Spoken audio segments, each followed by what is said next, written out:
வணக்கம், welcome to Chitra Murali's kitchen. இன்னைக்கு என்ன பார்க்க போறோம்னா புதினா ரைஸ் தான் பார்க்க போறோம். டிஃபன் பாக்ஸ்க்கு ரொம்பவே சௌரியமா இருக்கும். அது மாதிரி பூண்டு, வெங்காயம், இஞ்சி இதெல்லாம் சேர்க்காம நம்ம இன்னைக்கு பண்ண போறோம். ஸோ அதுக்கு முதல்ல வறுத்துக்கிறதுக்கு என்னென்னு பார்த்துடலாம். நான் எப்பயும் போல 1 கப்பு பாஸ்மதி அரிசி எடுத்துட்டு அதை நல்லா வாஷ் பண்ணிட்டு ஒரு 20 நிமிஷம் ஊற வச்சு தண்ணியெல்லாம் வடிவிட்டு 1 கப்புக்கு 2 கப்பு தண்ணி விட்டு கொஞ்சமா உப்பும் கொஞ்சம் எண்ணெயும் விட்டு வேக வச்சிருக்கேன். ஸோ பாஸ்மதி அரிசி இந்த பக்கம் வெந்துட்டு இருக்கு. இப்போ வறுத்துக்க வேண்டியது என்னென்னு பார்த்துடலாம். ஸோ கடாயில் 2 டீஸ்பூன் தனியா, 2 டீஸ்பூன் கடலைப்பருப்பு ஃபர்ஸ்ட் இதை வறுத்துக்கலாம்.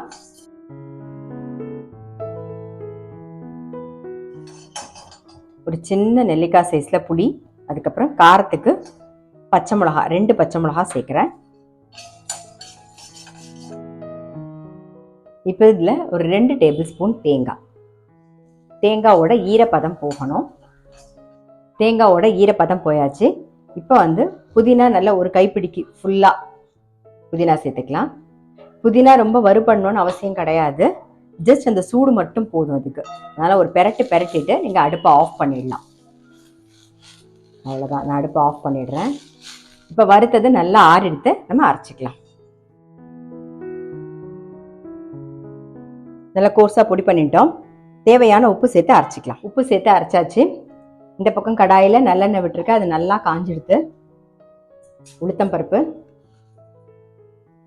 கடலைப்பருப்பு, கடுகு, இதுலேயே முந்திரி பருப்பு, வேர்க்கடலை அதெல்லாம் வேணும்னா நம்ம ஆட் பண்ணிக்கலாம்.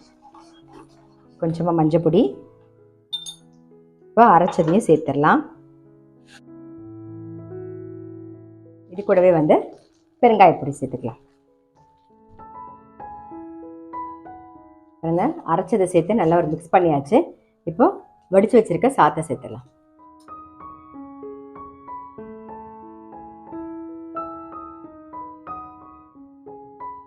ஆஃப் பண்ணிடலாம்.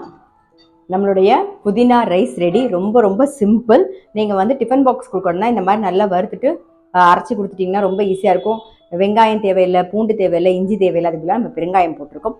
ஸோ கண்டிப்பாக ட்ரை பண்ணி பாருங்கள். நான் அடுத்த வீடியோவில் சந்திக்கிறேன். இது தொட்டுக்கிறதுக்கு அப்பளம், படாம், சிப்ஸ் எது தொட்டுன்னு சாப்பிட்டாலும் ரொம்பவே சூப்பராக இருக்கும்.